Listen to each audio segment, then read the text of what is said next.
kur arti shpesh sfidohet nga realiteti. Lart Vasili është një nga ata emra që e ka jetuar skenën çdo moment si një mision.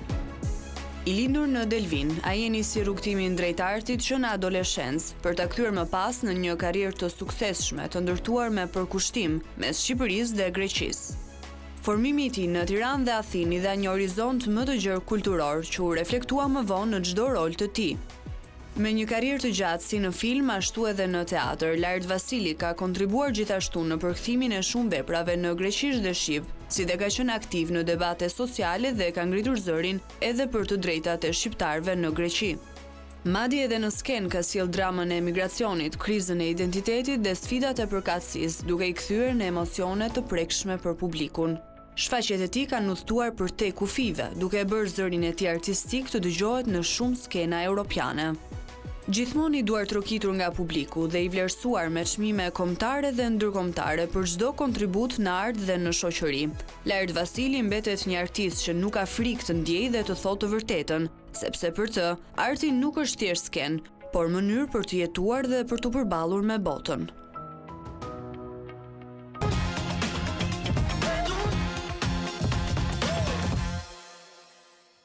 Një artist i vërtet dhe shumë i sinqert me publikun, një artist i cili është i gatshëm të paguajë çfarëdo lloj çmimi që duhet për lirin, sepse nuk ka një aktor i cili mund të ndërtojë kurmin e tij pa të. Jemi në studio me Lart Vasili. Në shumë kënaqësi. Mirë se vjen, kënaqësi të kemi. Edhe për mua, shumë faleminderit për hyrjen.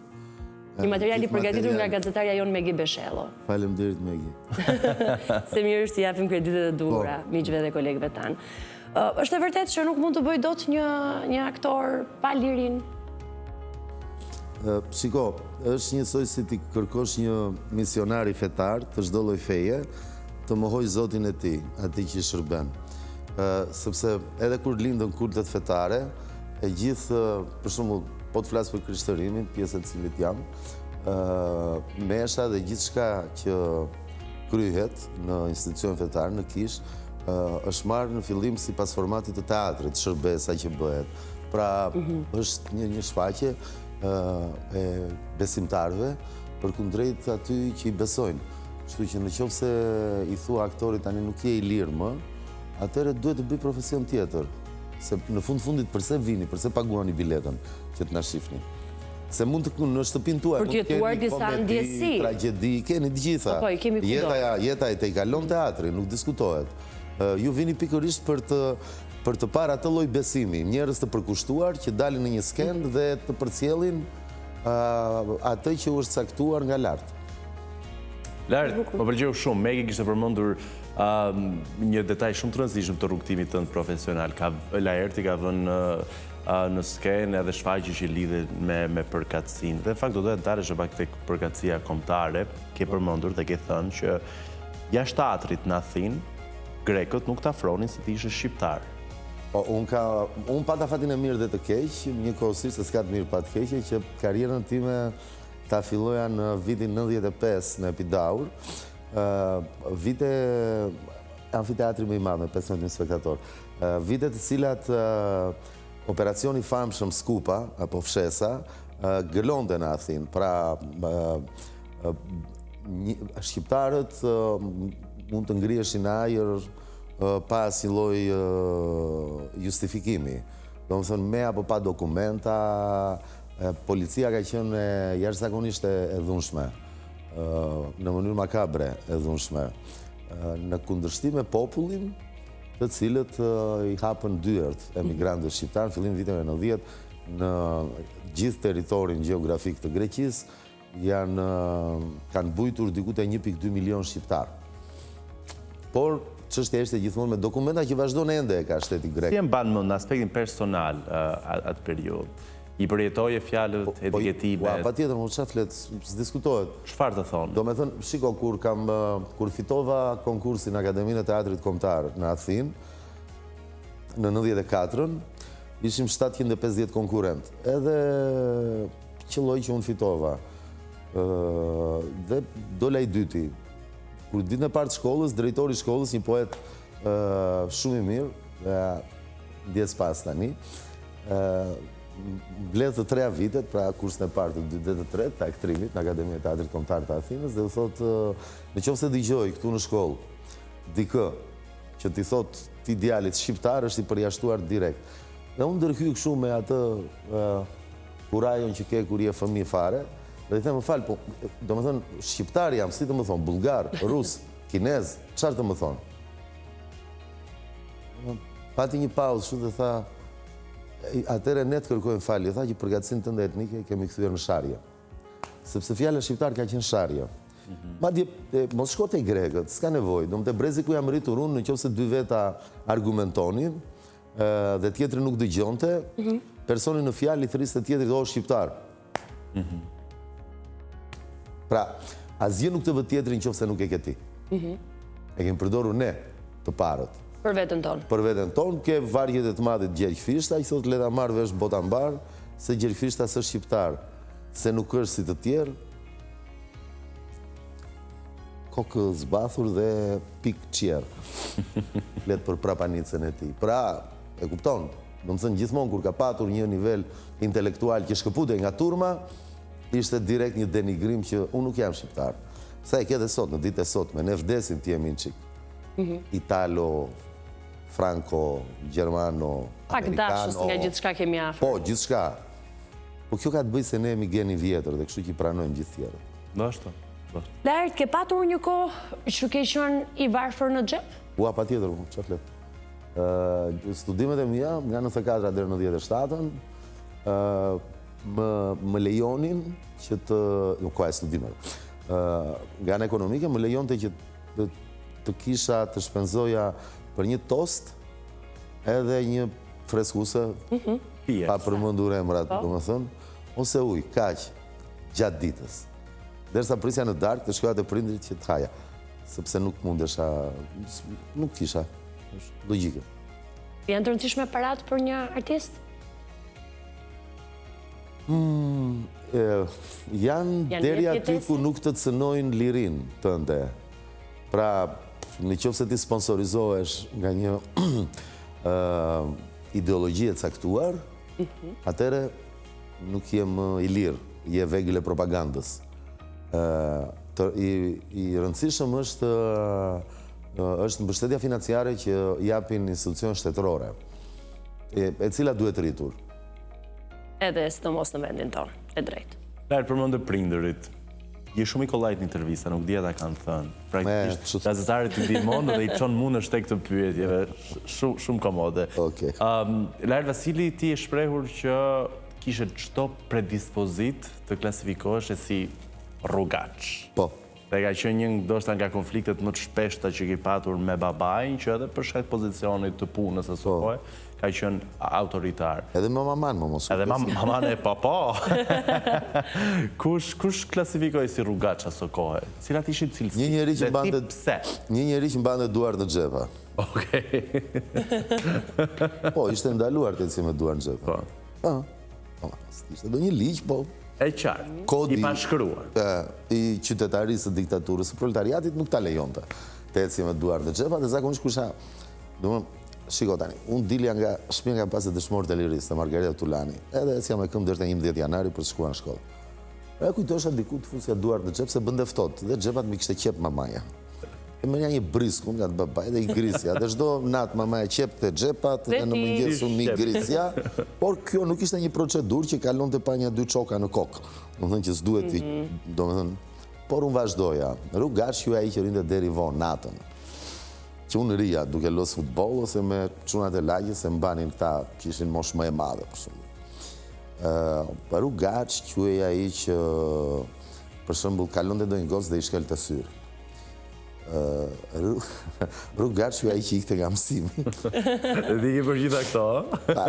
Kjo ishte rrugaçëria e asaj kohë, do të rrugaç. Po. Po ndonjë episod ndoshta pak më të errët pas futbollit. Ka patur do një sjellje, ndonjë përfshirje në botën e errët atyre viteve? Jo, prit, kur fletim për botën e errët atyre viteve, unë po të flas për 84-ën, se jam 52 vjeç. Do të thënë ti po flet bota e errët vitet 90. Në vitet 90 unë jam larguar nga Shqipëria. Dhe jam larguar pikërisht për këtë arsye, sepse Ka qenë një periudhë, unë isha në Akademinë e Arteve atëre, në 93-shin, dhe një nga fenomenet më të zakonshme që ndodhe në Akademinë e Arteve, sepse kishte dalë dhe ajo në popull nami, emri që këta të Akademisë e Arteve janë më të hapur, nuk kanë bariera, po? Kërësisht flasim për moralin e asaj kohë. Shumë një nga fenomenet më të zakonshme që ndodhe ishte të hape i dere studios, futesh një 2 veta të veshur kështu me meshin, po ata që i thoshin lëkur, me flok gjithë vaj kështu, me thika, rëmbenin një femër dhe iknin, e kupton, dhe s'kishe që bëje. Kështu një 2 momente kur unë dhe një 2 shokët e mi u hodhën për të ndaluar të gjiu, kërcënuam, kjo ka qenë nga arsyet që ka nga Shqipëria. Kështu një fenomeni më i zakonshëm në Akademinë e Arteve. Dhe fenomenin atyre viteve e keni të përshkruar shumë mirë tek romani Elvira Done, së njët nuk vishen kështu. Yjet nuk vishen kështu, më falni, yjet nuk vishen kështu. Gjithë fenomenin se si u rëmbyen gocat shqiptare dhe u quan për të punuar tregjeve të Europës. Nga ne shqiptarët. Sot që i rritur edhe besojmë që nuk mund të quajnë më rrugaq. Për çfarë të kritikon nëna? Preferoj rrugaq. Rebel po. Artist rebel po. Që kam bërë dhe në Athinë. Të gjithë më thanë ku shkon ti tani, do vësh një shfaqje me 2 aktorë që nuk janë aktorë, ti thua që janë aktorë në vëndin tënë, po kush janë? Si njef njeri, në nga teatrot më të mira të Athinës. Bëhet fjalë për emigrantët e Slavomir Mrozhek me Karafilshen dhe Nikola Lambron. Çuditërisht, do më thënë një Jurina Zjodi përfaqësonim Greqin dhe morën çmimin e parë, 2005-ën. Pastaj përsëritet 2008-ën, po prap ishte një rebelizëm i jashtëzakonshëm artistik, se prap mora 3 emigrant. Në një pjesë që e kisha shkruar unë nuk jam autor, por thjesht duke marrë kujtimet e brezit të dytë, të atyre që nuk dilin në rrugë dhe ende ke aktor që dalin sot, për shembull Kosta Nikuli që e kam patriot, kishte një intervist para ku e falenderoj se tha mos ishte Laerti ne s'do kishim imagjinuar asnjëherë, por ende janë pa dokumenta, kanë lindur në Greqi dhe janë pa dokumenta, ende. Dhe ajo ishte një rebelizëm i dytë, 2008-ën, 1 në 10 veta, se aq ishte përqindja, ande vjen titulli. 1 në 10 veta, ishte emigrant në Athinë, në Greqi, dhe më thanë nuk duhet përsërisësh sërish suksesin që kishe herën e parë. Dhe çuditërisht ishte sukses dhe më i madh, ishim 3 vjet sold out. Morëm dhe çmimin e parë në Sarajevo, në nga festivalet më të mëdha. Kështu që prandaj po them, ajo rrugaçëria asaj kohe u përkthye në një rebelizëm artistik për të thënë fjalën e lirë, që ka kostus, diskutohet. Domethënë erdhëm në 2012 ku më doq teatri. Dhe u detyrova ta lë vendin ku u shkollova, u edukova, artistikisht janë formuar atje, më dha të gjitha mundësitë për të bërë karrierë ndërkombëtare dhe 20 vjet karrierë aty dhe u ktheva në Shqipëri. Për të Laertin rebel, nëna, a ka një kritik sot? Jo, për atë, shikom, e vetmja kritika mamas time është që mos e tepro do njerë kështu me alkoolin, orë të vona, jo për gjë, po vjen në shtëpi e fillon këndone, kuptoni? E ke pijen me këngë? Varet çfarë këngësh.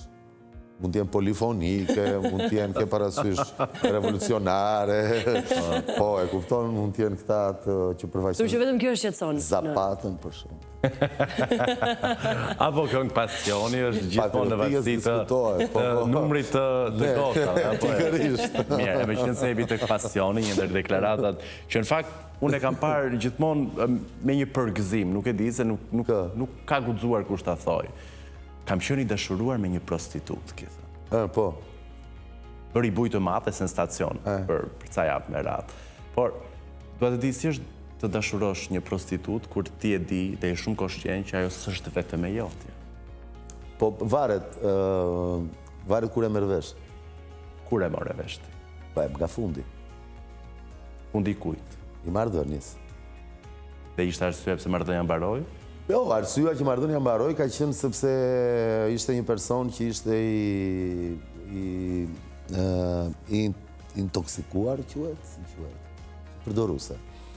Zbulova që ishte edhe përdoruse Po, dhe aty përpiqesh pastaj shef anën njerëzore, përpiqesh të shpëtosh njeriun nga i gjithë kurthi ku është futur, por disa njerëz, jo të gjithë domethënë janë të rëmbyer dhe e bëjnë pa dëshirë.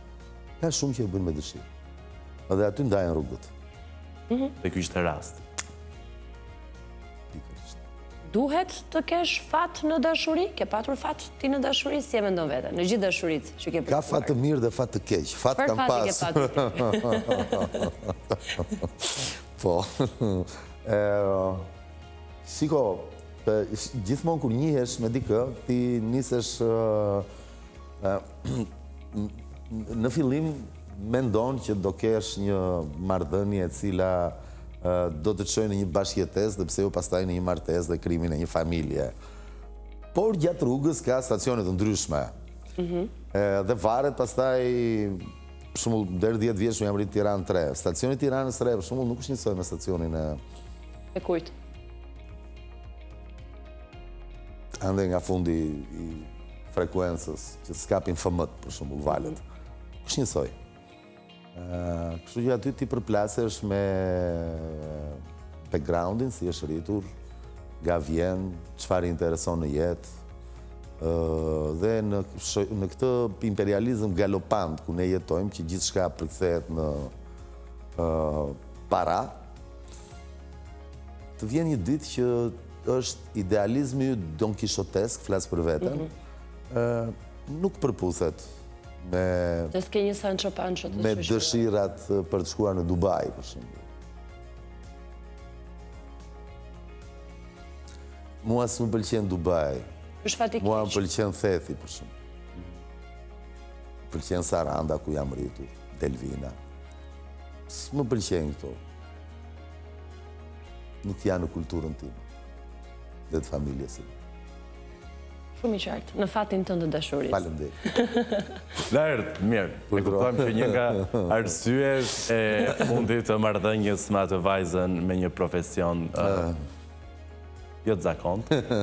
Jo, është profesioni më i hershëm në botë. E dim, më i vjetër në botë. Më i vjetër, po.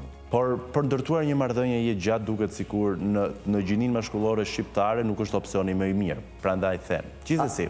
Jo, me që përmend gjininë maskullore shqiptare, kur kam ardhur, kur jam kthyer në Shqipëri para 12 vjetësh, dhe pak më para, të që u thash, edhe me romanin që u theksova me rëmbimin e vajzave që është bërë, kam shprehur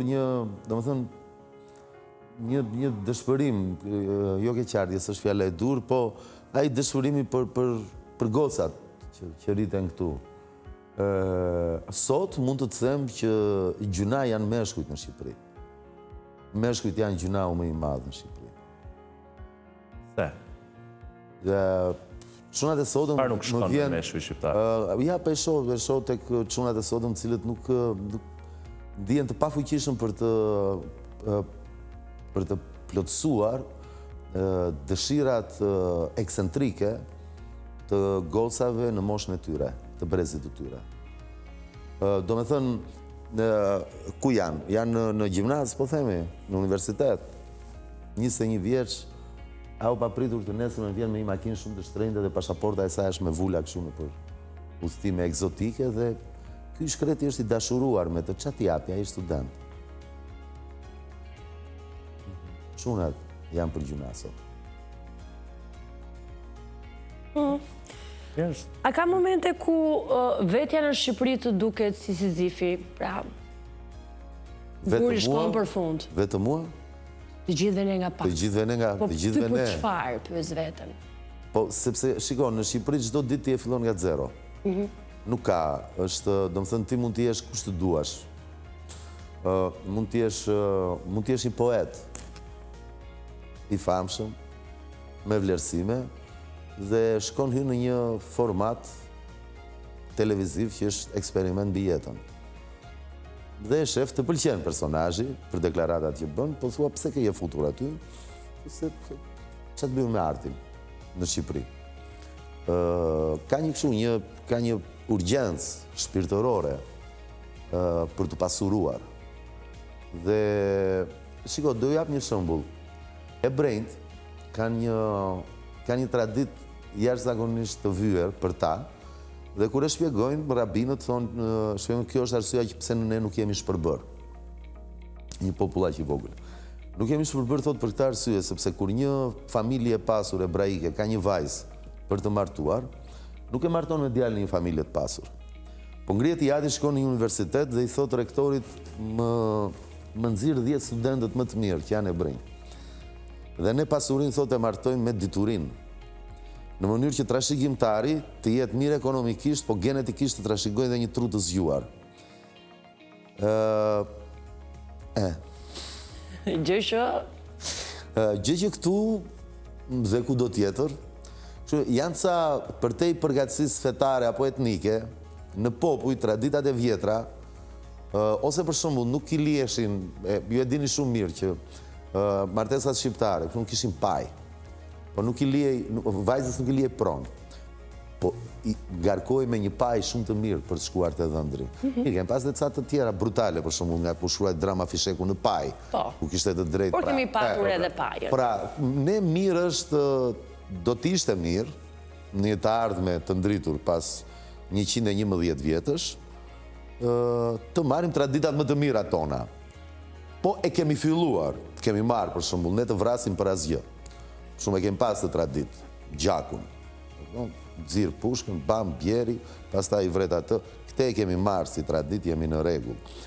Tani duhet të shkojmë çikte të tjera që janë pak më. Po mirë jemi, po vazhduam kështu edhe pak asimilohemi. Një mesazhe në një tekst. Nuk guxoj të dalë në konkluzionet e mia, që çdo pyetje për Laertin e kam ndërtuar mbi deklarata që Laerti ka bërë. Jo për gjë se ngrihet dhe të puth pastaj, nuk duhet bëjmë ka. Po, nuk të vret, të puth. Ke thënë, nuk e kam merituar atë si babajnë tim, a i meriton të një djalë tjetër. Po, është e vërtet. Është e vërtet. Se ky mendim? E kam fjallën, është e vërteta. Çfarë brenge ka Laerti që e gjen vetëm të pamjaftuar përballë babait? Dje isha, shiko, unë të lagja risa kushtë me Marinin, pidoj një kafe aty, është shoku im që ri më shumë.